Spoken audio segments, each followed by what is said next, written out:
죄사함 받고 감사해서 눈물로 예배하고 또 자신에게는 가장 귀한 향유를 곁들여서 드리는 한 여인의 모습이었습니다.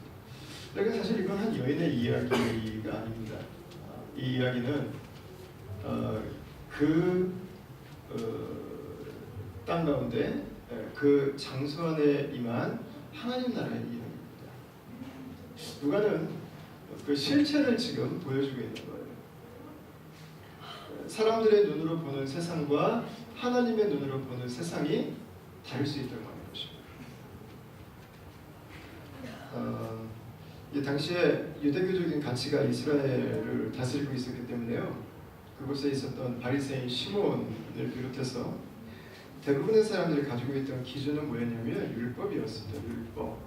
이 이스라엘 백성들이 율법을 맡았다고 하는 것 때문에 그들에게 몇 가지 삶에 좀 독특한 그들만의 기준을 만들어냈어요. 첫 번째가 뭐냐면 혈통주의였어요. 혈통주의. 조상이 누구냐 하는 게 중요했어요. 그러니까 아브라함의 후손이라고 하는 것에 대해서 이들이 목을 맸어요. 혈통이 중요하기 때문에 그렇습니다. 두 번째 이들이 중요하게 생각했던 게 뭐였냐면 전통이었습니다. 전통은 모세오경에서부터 시작했어요. 출발은 말씀이었어요. 근데 이게 시간이 가면서 이게 하나씩 이게 붙어요. 이게. 그래서 이걸 어떻게 해야 되는가? 그러면 그거를 더 잘하려면 또 어떻게 해야 되는가? 이게 이제 하나씩 이제 붙다 보니까 나중에는 하나님이 모세를 통해서 주신 말씀은 하나인데 이게 나중에는 이게 눈덩이가 불어나듯이 이게 불어나 버린 거예요. 그래서 사람들이 만들어낸 건지 하나님의 말씀인지가 약간 헬성해지게 됐어요.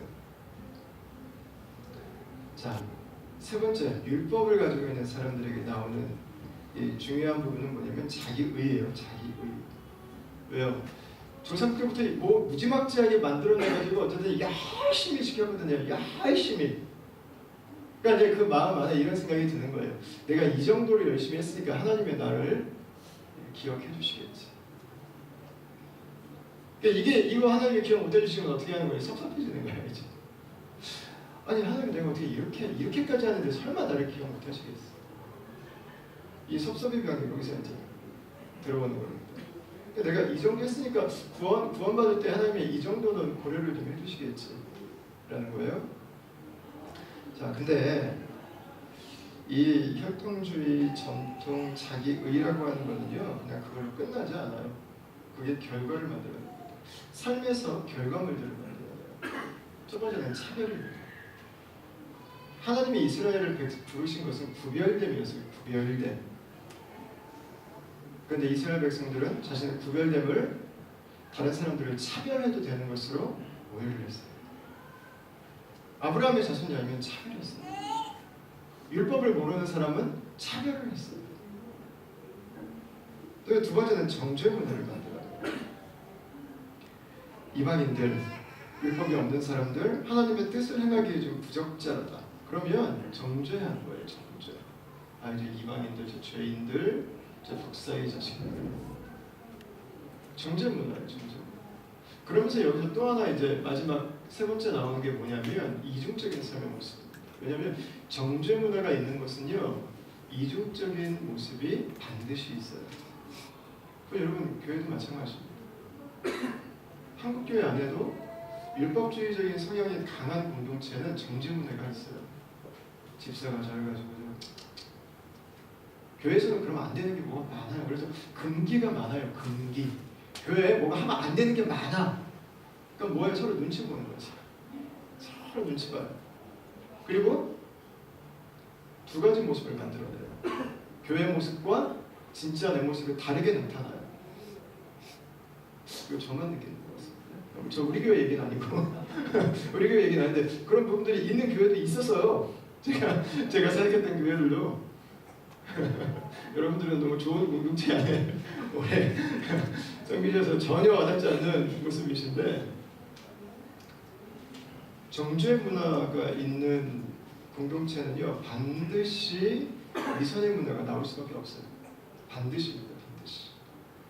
왜냐면 내 모습을 있는 그대로 드러냈다가는 정죄당하거든요. 아, 나는 그거 그렇게 못 사는데, 아, 나는 그런 사람 아닌데 나한테 그걸 요구를 하니까 또 다른 그냥 아예 진짜 내 모습하고 다른 모습 하나를 그냥 임시로 만들어버려요.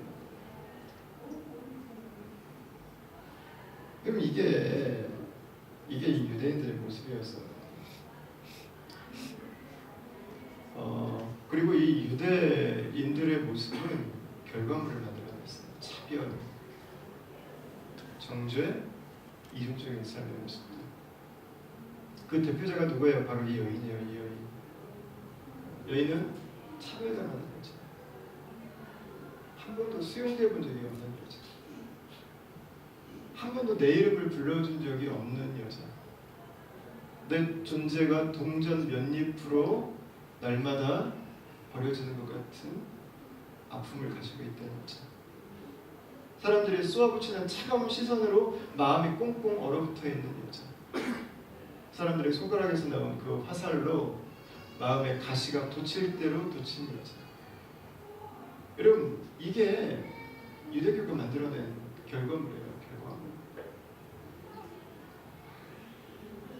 이게 유대교의 한계였죠. 인간의 의가 만들어낸 결과물입니다. 여러분, 우리는 나는 굉장히 잘하고 있는데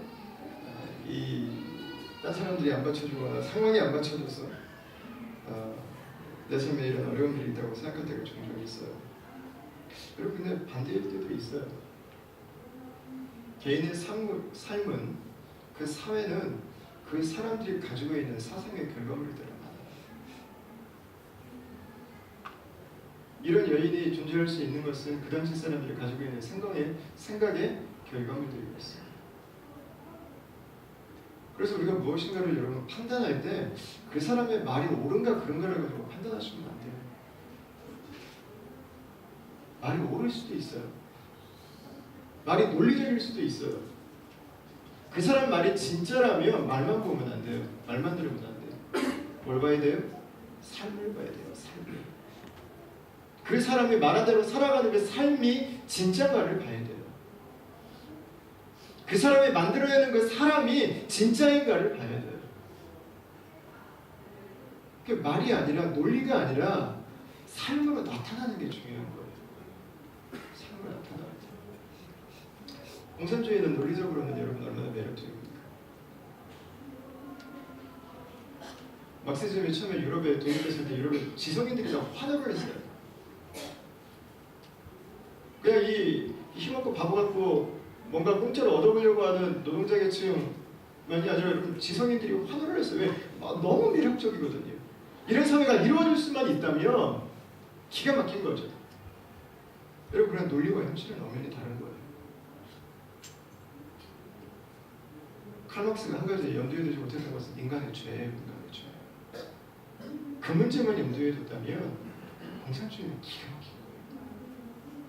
그걸 해결하는 게 여러분 교회잖아요. 죄의 문제를 해결하고 동시에 함께 살아가는 공동체를 이루는 것. 여러분, 그게 교회죠. 최근에 한국의 CBS에서 신천지에 대한 8부작 다큐멘터리를 만들었더라고요. 이렇게 얘기 들어보면 저 웃어요. 나는 말도 안 되는 말 맞추기 짧기를 하는데 그거를 못 듣고 앉아 있고 아멘이라고 앉아 있고 이거는 도대체 뭐가 어떻게 돼가는 건지. 그럼 말이 맞느냐 아니냐가 아니라 결과를 봐야 돼요. 그 결과 나타나는 그 폭력들, 그 결과 생으로 깨져나가는 그 가족들, 현실에 대한 부적응들, 그 상처들, 그 협박들, 이게 다 어떻게 할 거냐고요. 말이 맞느냐 아닌가가 여러분 중요하지 않아요. 그것보다 더 중요한 건 그 말이, 그 논리가 그 시스템이 만들어내는 사람, 그 시스템이 만들어내는 삶, 그게 무엇이냐는 것이에요. 그게 유대교의 한계였어요. 유대교의 한계. 자, 여러분, 우리가 복음을 가지고 살아가면서도 마찬가지예요. 우리가 말로 복음을 전하는 게 참 중요한데, 사실 세상이 복음에 대해서 갖고 있는 관점은 복음을 잘 듣고 싶은 것보다 보고 싶어요. 이제 보여주는 복음. 그걸 우리가 이중적으로 살아가는 수도 만들어줄 수 있지만 그럴 필요 없어요. 나랑 똑같이 평범한 사람이 어떻게 나랑 다른 삶을 살아갈 수 있나? 여러분 삶이에요. 삶의 싸움입니다. 진리는 삶으로 드러날 수 있어야 되는 것입니다. 바리새인들의 가치관은 안타깝게 실패한 것입니다. 실패 판정이 딱 내려진 거예요. 근데 이 일들을 하나님은 미리 계획하고 계셨어요. 예수님이 오시기 약 700년 전에, 800년 전에 사역했던 우리 이사야 선지자가 했던 말이 있습니다. 이사야 55장을 한번 보시죠. 네, 같이 한번 읽어보겠습니다. 시작. 오라 너희 목마른 자들아 물로 나오라. 오라 너희는 와서 사먹되 돈 없이 값 없이 와서 포도주와 젖을 사라. 너희가 어찌하여 양식이 아닌 것을 위하여 오늘날을 주며 베풀게 하지 못할 것을 위하여 수고하느냐. 내게 듣고 들을지어다. 그리하면 너희가 좋은 것을 먹을 것이며 너희 자신들이 기름진 것으로 즐거움을 얻으리라. 하나님이 유대인들이 추구했던 그 율법의 한계를 정확하게 아셨어요. 뭐예요? 아무리 지켜도 목마르다는 거예요.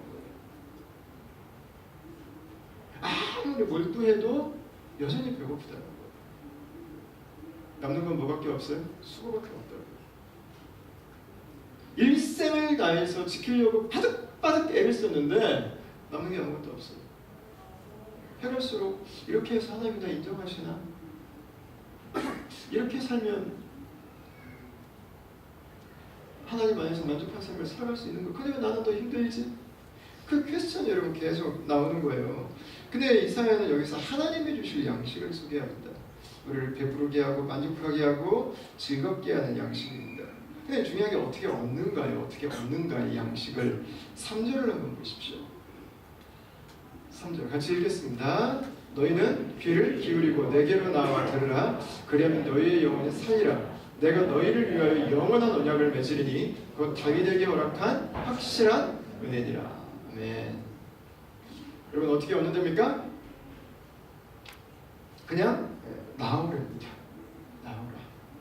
왜? 제일 마지막에 보니까 하나님께서 주실 그 배부르고 만족하게 하고 우리를 즐겁게 하는 그것은 하나님의 은혜로 주시는 거예요. 은혜.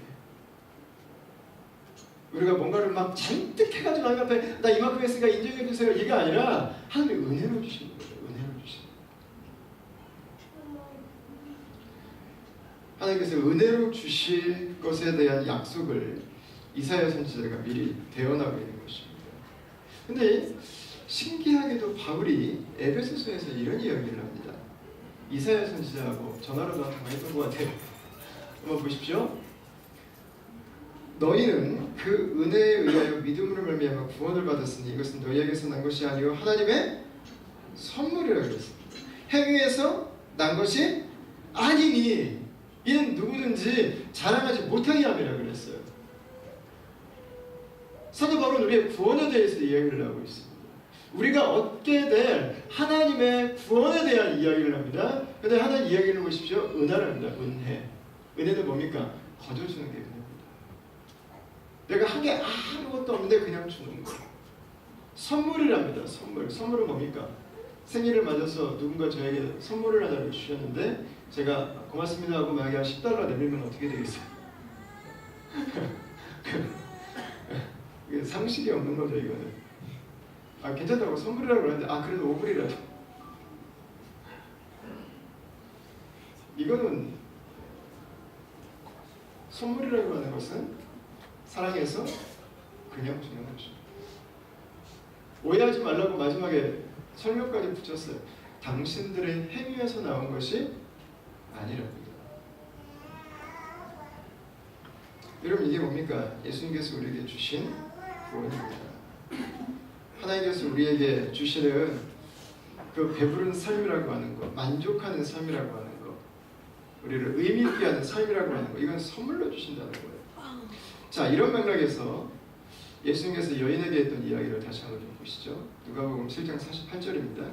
이에 여자에게 이르시되 내 죄 사함을 받았느니라 하시니 예수님께서 놀랍게 죄를 사하게 여자친구도 가서 나쁜 짓 절대 하면 안 되고 안식일 다 꼬박꼬박 지키고 하나님께서 너에게 명령하신 거 하루에 3가지씩만 열심히 지켜. 그럼 내가 죄사해 줄게. 조건부가 하나도 없어요.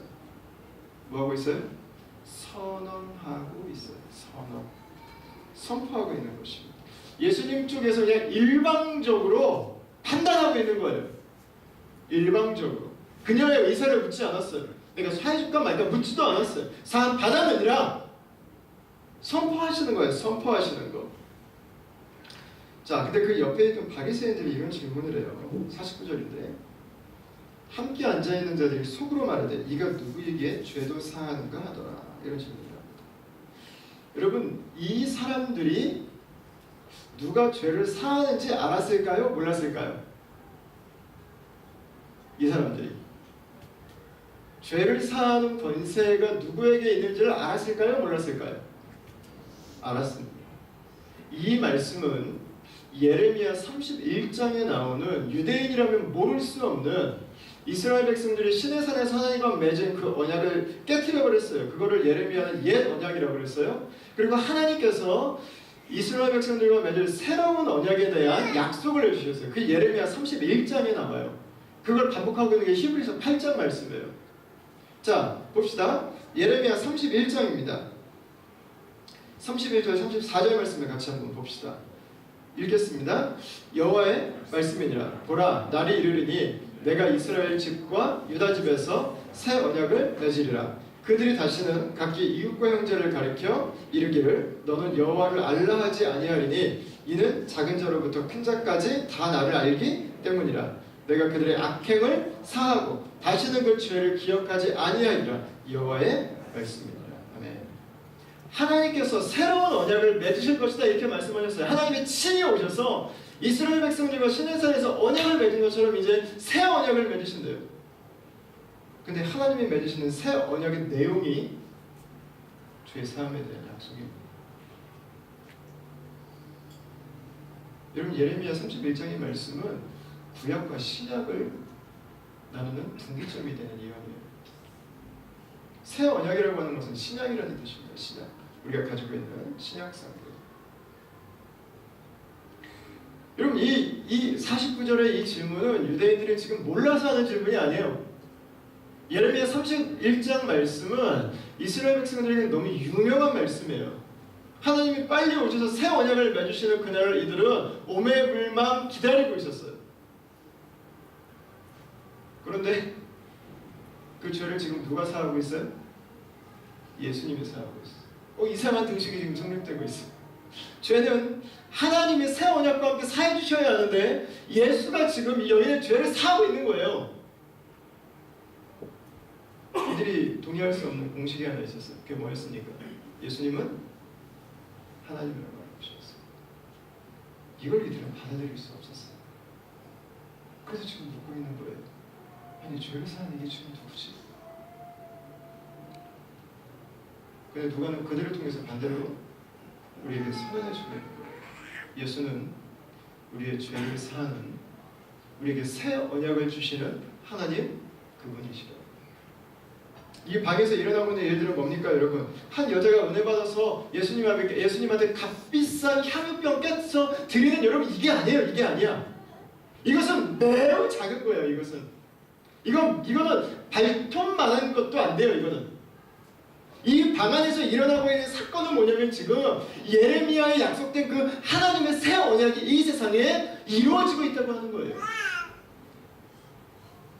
뭘 말하는 거예요? 폭풍이 시작된 겁니다.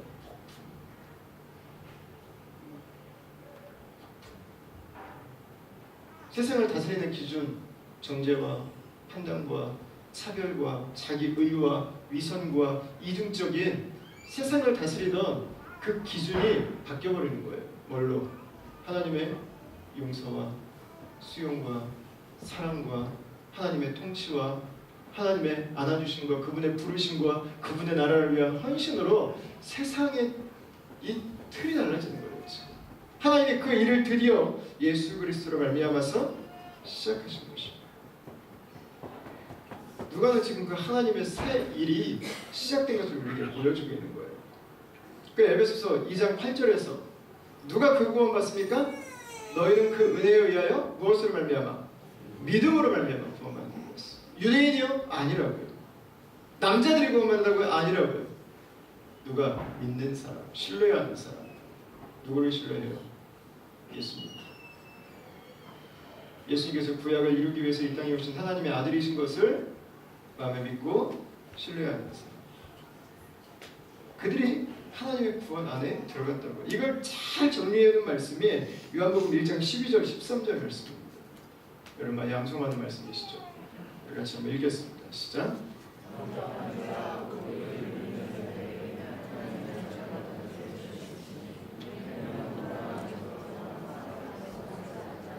오직 하나님께로부터 난 자들이니라. 아멘. 여기 보면 바리새인 시몬이 붙들고 있던 가치가 있어요. 뭐예요? 혈통. 아브라함의 자손이다. 구원은 누구에게만? 이스라엘 백성에게만. 그 얘기입니다. 두 번째, 육정이라고 했습니다. 육정. 우리가 행한, 우리의 의지로 행한 도덕적인 선을 말하는 것입니다. 세 번째는 사람의 뜻이라고 했습니다. 이것은 전통입니다. 전통. 유대교에 내려오는 전통.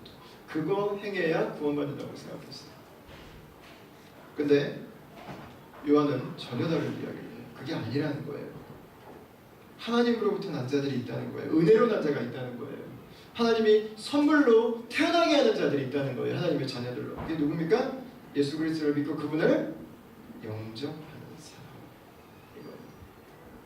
그러니까 하나님의 나라는 어디서 헤매요? 내가 무엇을 그동안 얼마나 행해내냐가 아니라는 거예요. 하나님의 나라의 주체는 내가 아니라는 거예요. 하나님 나라는 예수 그리스도 그분이 중심이에요. 그분을 누구라고 하느냐? 그분을 내가 어떤 모습으로 대하고 있느냐? 사람들은 하나님 나라가 내가 무엇을 했느냐로 결정된다고 생각했어. 그런데 누가와 요한은 정반대로 말하는 거예요. 당신이 아니라 예수 그리스도께서 우리에게 하나님의 나라를 선물해 주시기 위해서 이 땅에 오셨다. 여러분과 예수님 안에서 하나님의 나라를 선물로 누리는 우리 백성들이 되기를 축원합니다. 그러니까 이 방 안에서는 지금 구약이 성취되고 있는 거예요. 죄사함의 약속이 이 땅에 임한 거예요. 하나님의 새로운 역사가 벌어지고 있는 거예요. 그 예수님을 통해서 하나님의 새로운 역사 안에 들어간 그 인물이 누구예요? 바로 그 여인이에요. 버림받았던 여인, 아픔의 여인, 고통의 여인.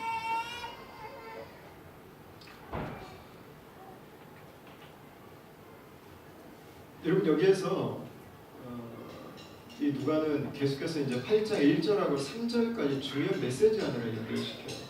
이게 뭐냐면 바로 이 여성들에 대한 이야기입니다. 그 방 안에 있던 것은 다 남자들이었습니다. 율법 교사들도 다 남자들이었습니다. 이 방의 여인은 여자는 딱 한 명이었습니다. 근데 놀랍게 그 방 안에 하나님의 백성이 된 사람은 딱 그 여자 한 명이었어요. 와, 우리가 볼 때는 뭐 여자가 와서 뭐 드리고 뭐 했냐 이거잖아요. 이게 유대인들의 눈으로 볼 때는요, 이거 그냥 맨정신으로 보기 어려운 거예요. 여자가 구원을 받았어요.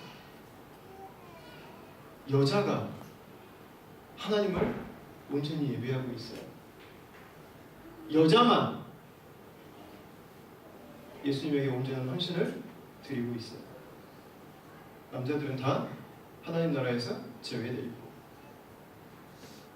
여러분 굉장한 그림입니다. 굉장한 그림. 근데 누가는 이 여인의 이야기에서 끝내지 않아요. 오늘 우리가 이건 8장 2절 3절을 한번 보십시오.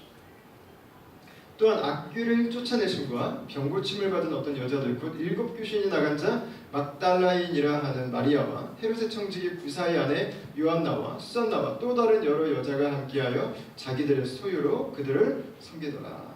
이렇게 말씀하고 있습니다. 초대교회 여성 리더십 중에 한 명이었던 그 막달라 지역 출신이었던 마리아가 있었고요. 그 중에는 헤롯의 청지기는 헤롯의 재물을 맡아서 보는 그 고급 공무원입니다. 그 구사의 아내였던 요한나도 있었습니다. 그 예수님의 십자가와 그 무덤을 마지막까지 지켰던 수잔나라는 여인도 등장을 하고 여기에 여러 여인들이 함께 등장을 하고 있습니다. 여러분, 하나님의 구원이 퍼져가고 있어요. 하나님의 나라가 이 땅에 임해서 퍼져가고 있어요. 근데 그게 한 여자에게 임했어요. 근데 한 여자에게만 임한 게 아니라 다른 여자들에게도 임해서 퍼져가고 있어요. 누가는 특별히 여성들에 대한 관심이 많아요. 안나 선지자를 기록하는 건 누가밖에 없어요. 엘리사벳의 스토리를 초반에 자세히 기록하는 건 누가밖에 없어요. 죽은 아들을 살리는 그 믿음의 기도를 드린 것은 남편이 없는 홀 어머니였어요. 하나님 나라를 경험하고 하나님 앞에 합당한 예배와 헌신을 드리는 것은 버림받았던 한 여자였어요. 여러분, 이 당시의 관점으로 여성이라고 하는 것은 초라함이었습니다. 항상 집안에만 머물던 존재였습니다. 자신의 이름도 잃어버린 채 아들을 낳아야 존재감을 가졌던 존재들이었습니다. 하나님이 아담과 하와를 동등하게 창조하셨는데 사람들이 만들어낸 편견이 여성을 약하고 모자라고 부족한 존재로 인식하게 만들었어요. 그래서 사실 이렇게 갈수록 저는 이 여성분들이 무서워요. 뭐, 나쁜 의미에서 무서운 게 아니고 약한 것 같은데 하나도 안 약해요. 보면 굉장히 강이네요. 당장은 지는 것 같은데 결국은 이기는 법을 알고 있어요. 놀라운 파워가 있어요. 나 한 사람은 작은데 함께하는 법을 알아요, 여자분들. 그러니까 나를 뛰어넘는 우리를 만들어가는 그 파워가 있더라고요. 와, 굉장해요. 여자분들에게 하나님이 주신 그 은사라고 하는 것은. 부족한 것 같아요. 우리 모두를 살게 하잖아요. 여성들은 여러분 결국 작지 않습니다. 여자라고 하는 것은 결코 고조적인 존재로 만들어지지 않았습니다. 하나님은 남성과 여성을 동등하게 만드셨어요. 이게 성경이 우리에게 주시는 분명한 메시지입니다. 8장 1절 말씀은 또 한 번의 센세이션입니다. 8장 1절을 다 같이 한번 보겠습니다. 시작! 그 후에 예수께서 각 성과 마을에 두루 다니시며 하나님의 나라를 선포하시며 그 복음을 전하실새 12제자가 함께하였고 또한 막달라 마리아, 요한나, 수산나, 다른 여러 여자들도 함께했습니다. 여러분, 이 이야기를 보면 여자들이 구원을 받기 시작하는 걸 넘어서 이 누가복음 8장 1절, 2절, 3절 말씀은 여자들이 구원을 받는 걸 넘어서 한 단계 더 나갑니다.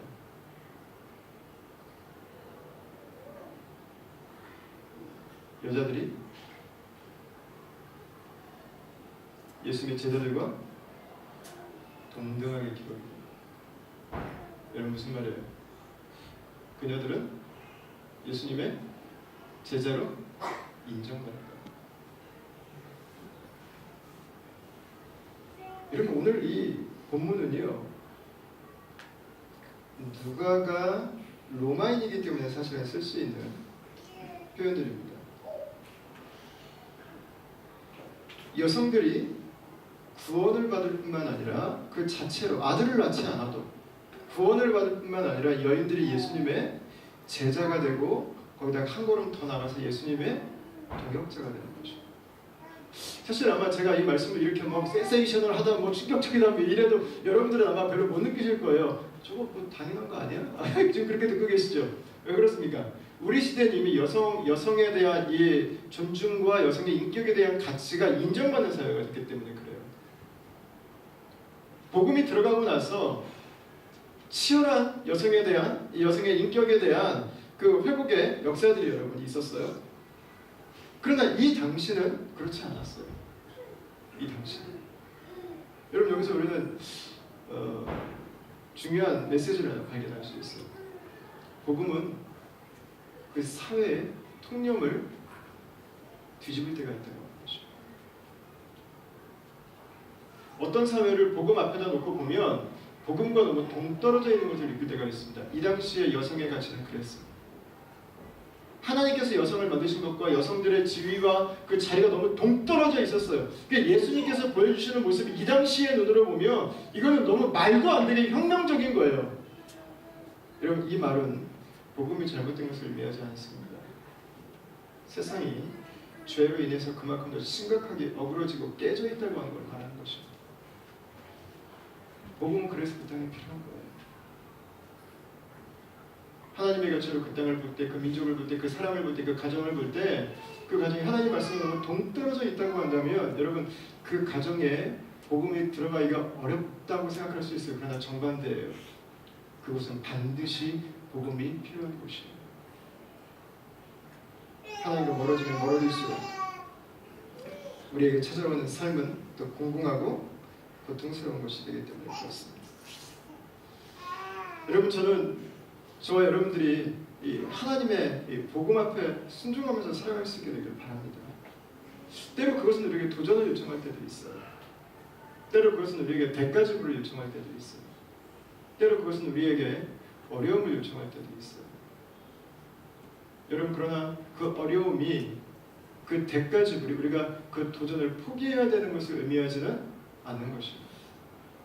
오히려 그것은 기도해야 되는 거죠. 기도로 돌파해야 되는 거지. 기도함으로 그 자리를 버텨내는 사람이 있을 때 바로 그곳에 하나님의 나라가 임하는 것입니다. 여러분, 그 하나님 나라의 통로가 되시길 축원합니다. 그때 사단이 물러가는 것입니다. 그때 하나님의 역사가 그곳에 드러나는 것입니다.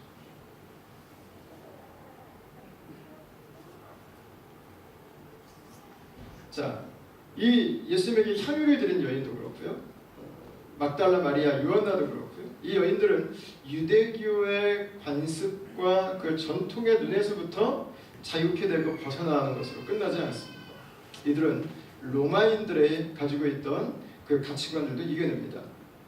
여러분, 로마인들이 가장 중요하게 생각했던 게 뭐였겠습니까? 파워입니다. 파워. 귀족이 되는 것입니다.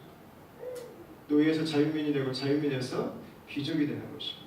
근데 이 여인들은 세상이 가지고 있는 그 파워와 전혀 다른 파워를 만나게 됩니다. 그 파워는 포지션에서 오는 파워가 아니었어요. 그 파워는 용서에서 오는 파워였어요. 받아줌에서 오는 파워. 내가 높아지기 때문에 얻는 파워가 아니라 내가 낮아지기 때문에 갖는 파워. 이 여인들은 그 힘을 알았어요. 그 힘을. 저는 이 예수님 앞에 향유를 드렸던 이 여인이, 저는 막달라 마리아가 주님 앞에 귀한 사역자로 쓰임받을 수밖에 없다고 생각해요. 왜요? 아픔이 많았던 사람은요, 아픈 사람들을 더 잘 품을 수 있어요.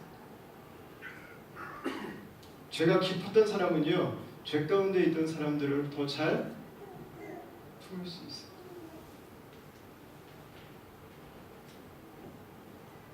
여러분, 우리는 나에게 있는 어려움들이, 나에게 있는 아픔들이 필요 없는 것이라고 느낄 때가 있지만 주님을 만나면 그것이 기가 막힌 도구가 되더라고요. 이 여인들은 세상 누구도 할 수 없는 그 일들을 했을 거예요.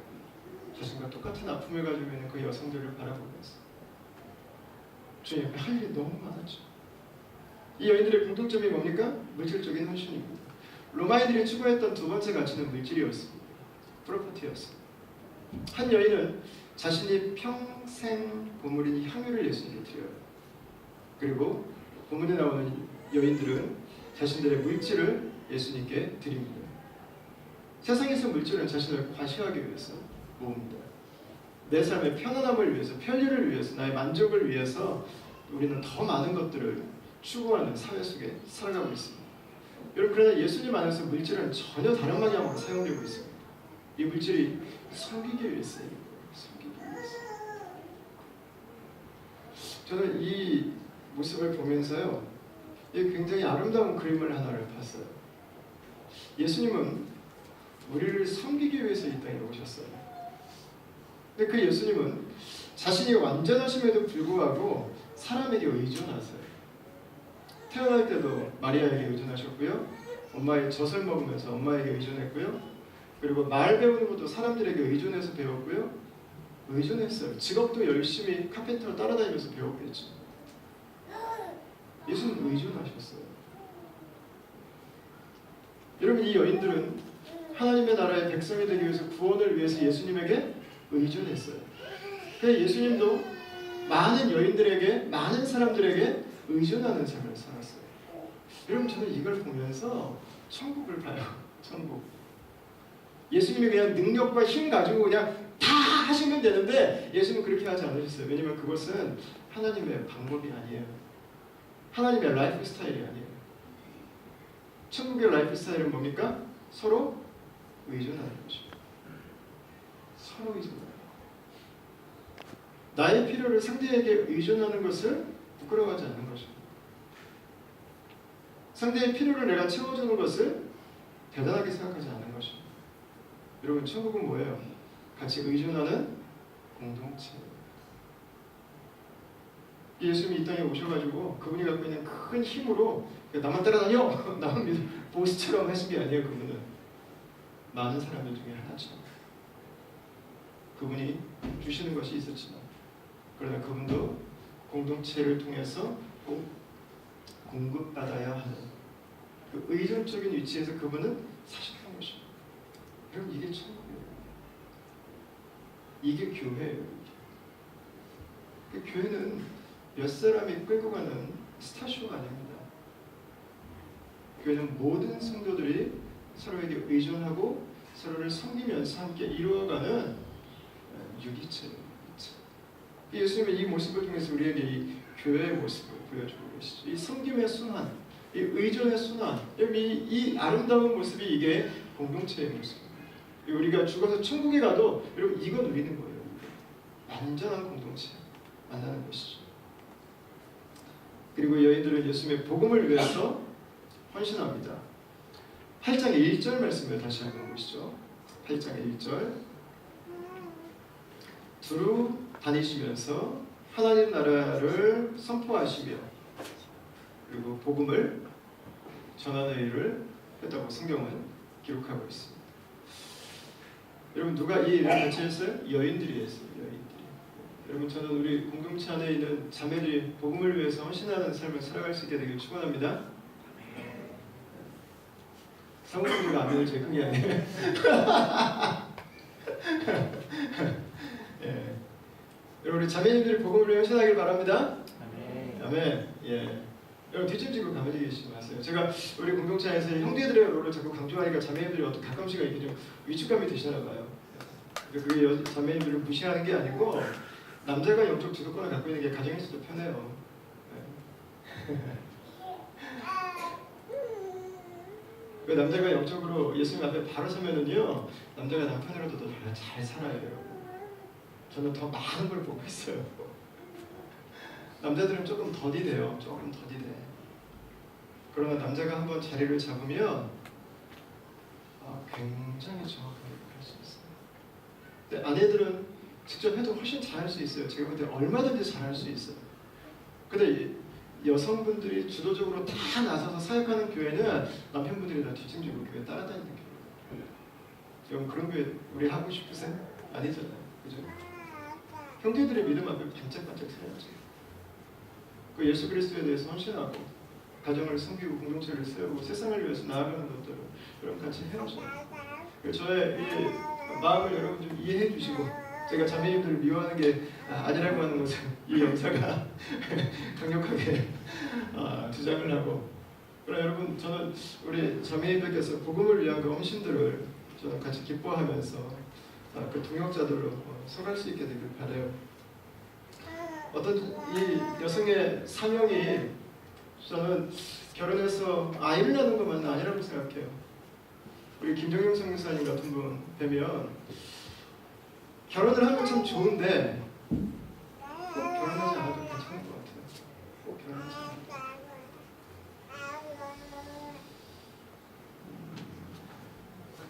결혼은 중요합니다. 저는 여러분들이 결혼하기를 바라고 또 재혼도 하시길 바라요. 그래서 행복한 가정들을 다 누리셨으면 좋겠어요. 그러나 하나님의 나라는 그것보다 큰 것입니다. 하나님의 나라. 결혼하고 아이 낳는 것을 위해서 여성들은 이 세상에 지음받지 않았습니다. 그것이 모든 것이 아니라는 이야기입니다. 그것보다 여성의 삶은 또 중요한 가치가 있습니다. 아이들이 성공하도록 치밀하게 계획하고 치열하게 아이들의 인생에 뛰어드는 그 치맛바람을 당당하게 일으키는 것이 어머니들의 사역이 다 아닐 거예요. 하나는 자연적인 여성의 삶이고 또 하나는 세속적인 여성들의 삶입니다. 여러분, 저는 여러분들이 너무 세속적인 방식에 치밀하지 않기를 바랍니다. 특히 어머니가 되고 나서 학교가 내 아이의 인생을 책임질 거라고 생각하지 마세요.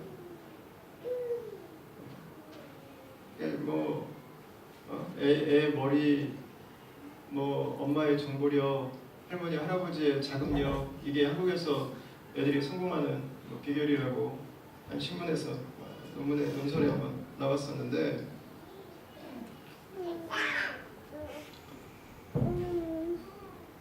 여러분 그래요?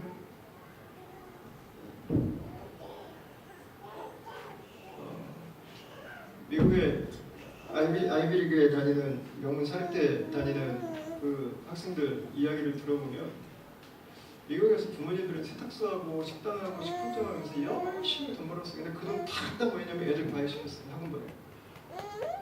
그리고 아이비리그 들여보내요. 1년에 10만 불씩 기숙사든 집 얻어가지고 막 보내요. 근데 나중에 아이들이 감당을 못해요. 공부하는 스킬은 잘 배워요, 한국 사람들이. 이렇게 해야 점수 나온다 빠삭하게 알아요. 근데 안타깝게 왜 공부해야 되는지 몰라요. 1학년 때는 다 1등이에요, 코리안들이. 2학년, 3학년 되면 힘이 빠져가지고 맥을 못 쳐요. 졸업을 못하는 학생들도 여러분 의외로 많아요. 뭔가 놓쳐버린 거예요, 뭔가 놓쳐버렸어. 하이스쿨 때 해야 되는 것들이 학원 좋은 데 다니는 거, 좋은 고등학교 가야 되는 것만이 아니라는 거예요.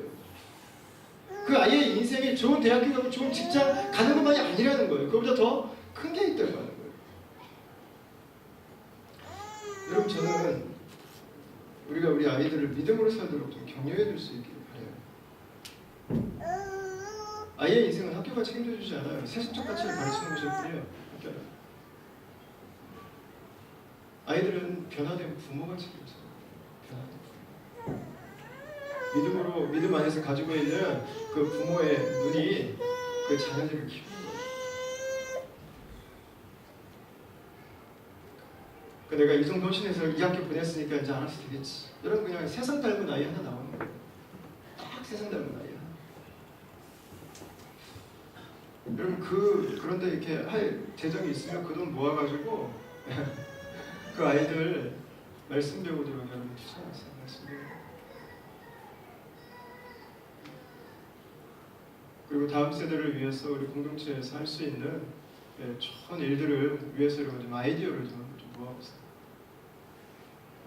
그리고 그 재정 조금 모아서 부모님들이 말씀을 배우고 부모님들이 하나님 나라 안에서 성장할 수 있는 좀 투자하세요. 좋은 학교 보내려고 하는 열심히 정보력 막 발휘하는 것보다 부모님들이 말씀만을 살아가는 게 아이들에게 너무 좋습니다. 이번에 지금 경건의 삶하고 생명의 삶에서 아기 데리고 오는 커플이 지금 4커플이 있어요. 아기를 데리고 막 시끄러 죽겠어. 그게 너무 감사해요. 너무 감사해요. 진심으로. 그래. 나중에 아기 둘 되면 언제 기도하고 언제 말씀 배우려고. 아기 셋 되면 언제 하려고. 여러분, 아기 하나일 땐 제일 편할 때예요. 아기 하나가 뭐가 힘들냐고. 제일 편할 때. 처음에 한 1년 안쪽 한 6개월 이 정도까지 힘들죠. 지나면 괜찮아요. 여러분, 아기가 우상되지 않도록 하세요. 아기 듣고 말씀 배우러 나오세요. 아기 안고 기도하면서 나오세요, 여러분. 남 안 키우는 아기 키우는 거 아니잖아요. 애기 둘 되면은 여러분 뭐 언제 기도하려고요? 애기 둘 되면은 애기 뭐 목매가지고 그때는 하나님은 뒷전에 놓고 할 거 아니잖아요. 그럼 지금 애기 하나 키워 적응하면서 여러분 힘들죠. 근데 그 아이가 이렇게 하지 마세요. 그 아이도 예수 그리스도의 십자가가 필요한 아이고 그 아이도 하나님 앞에 나와야 되는 아이예요, 여러분. 하나님에게 자꾸 아이 때문에 익스큐즈 하지 마세요. 그 아이에게 하나님 앞에 나오기 위해서 네가 안 되는 게 있다는 걸 가르쳐야죠.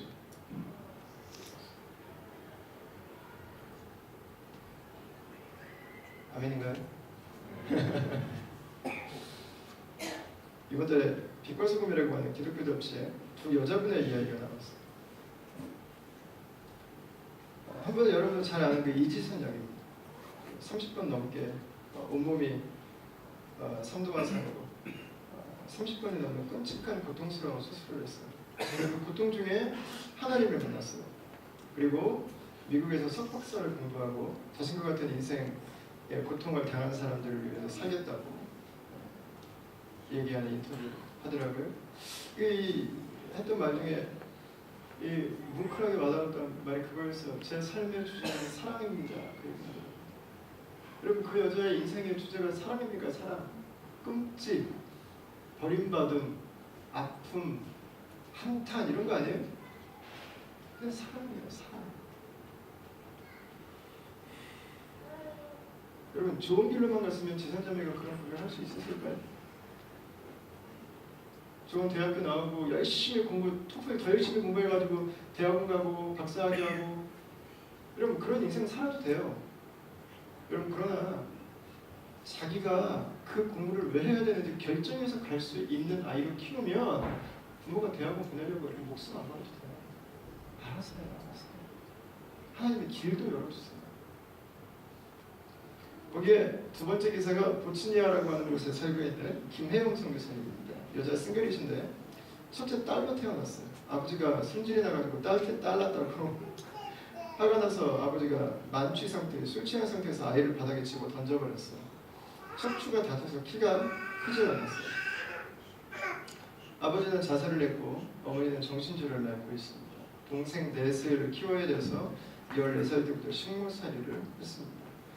고등학교 다니는 아이들이 제일 교복 입고 학교 다니는 아이들이 제일 부러웠대요. 근데 이제 악착같이 공부를 했어요. 직업 훈련원에 갔는데 열심히 했대요. 열심히 할 수 있는 기회가 나에게 얼마 없다 싶어서 열심히 했대요. 내가 열심히 한국의 1등을 만들어내고 세계대회에 나가서 1등을 했어요.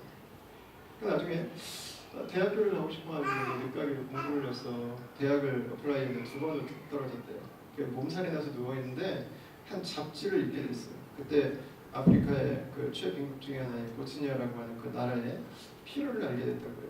그래서 이제 선교사님이 이때 믿음의 결정을 합니다. 그래, 내가 대학을 가고 내가 꿈꾸고 더 나은 삶을 사는 것도 필요하지만 나를 필요로 하는 곳으로 한번 가보자. 나를 원하는 쪽으로 한번 가보자. 그래서 아프리카의 그 아이들에게 자신이 가지고 있는 기술을 가르쳐주며 직업 학교를 만들고 거기서 시간을 보냅니다. 그러면서 나중에 이분이 미국으로 대학교를 가게 돼요. 그리고 콜롬비아 주립대학에서 국제복지를 전공해서 석사를 공부하게 됩니다. 여러분 좋은 부모 밑에서 열심히 공부, 과외 열심히 하고 치열한 정보를 가지고 좋은 학교 들어가고 여러분 그래도 아이들은 잘 자랄 수 있어요. 물론 살 수 있어요. 여러분 그러나 하나님의 손에서 자라면요 좀 다른 방식으로도 잘할 수 있어요. 내가 다 쥐고 있어야 된다고 하는데 여러분 좀 손을 조금 펴세요. 하나님이 내 자녀를 다루실 수 있는 여지를 좀 만들어주세요. 그 아이들을 내가 원하는 아이가 아니라 하나님께서 다루어갈 수 있도록 여러분 조금 여유를 가지십시오. 오늘 이 복음이 사회 변두리에 버림받은 여인들에게 들립니다. 이 복음이 여인들에게만 들리는 게 아니라 이방인 백부장에게도 들립니다. 사회에서 소외되었던 나병 환자에게도 들립니다. 이 글을 쓰는 누가에게도 들립니다. 복음을 거절했던 바리새인에게도 들립니다. 그게 누굽니까? 사도 바울입니다. 그리고 바울을 통해서 이 복음이 유럽으로 가고 그 복음이 미국으로 가고 그 미국을 통해서 우리와 같이 삼겹살을 먹고 홍어회를 사랑하는 이방인들이 복음을 듣게 됩니다. 그리고 놀랍게도 저와 여러분 같이 조선 사람들이 시드니라고 하는 도시에 같이 이렇게 모여 살면서 여러분 공동체를 이루고 있습니다. 여러분, 여성의 사명은 결혼하고 아이 낳는 것만이 아닙니다. 그 아이 좋은 학교 보내고 좋은 배우자 만나게 하는 것만이 아닙니다. 그리스도의 복음을 위해서 우리의 삶을 드리고 하나님 나라를 위해서 함께 헌신해가는 것입니다. 여러분, 이방인인 우리들도 역시 이 여성과 이 당시에는 똑같은 본주입니다. 여러분, 여성들의 사명이 이 땅의 축복의 통로로 살아가도록 부름받으신 것이라면, 여러분, 이방인인 조선 사람인 우리가 이 땅을 살아가는 이유는 여러분 무엇이겠습니까? 여러분, 저는 이 땅에서 저와 여러분들이 하나님 나라를 위해서 헌신하게 되기를 바랍니다. 저는 저와 여러분들이 이 땅의 축복의 통로로 살아갈 수 있게 되기를 바랍니다. 하나님께서 우리에게 주신 이 땅에서, 이 땅에 있는 교회들을 세우고 이 땅의 이민자들을 축복하고 이 땅에 함께 이민자로 살아가는 다민족들을 축복하면서 또 복음을 위해 헌신하고 수고하시는 선교사님들을 격려하고 그분들과 축복하면서, 여러분, 우리가 이 땅에서 할 수 있는 그 축복의 통로로서의 그 사명들을 다 할 수 있게 되기를 바라요.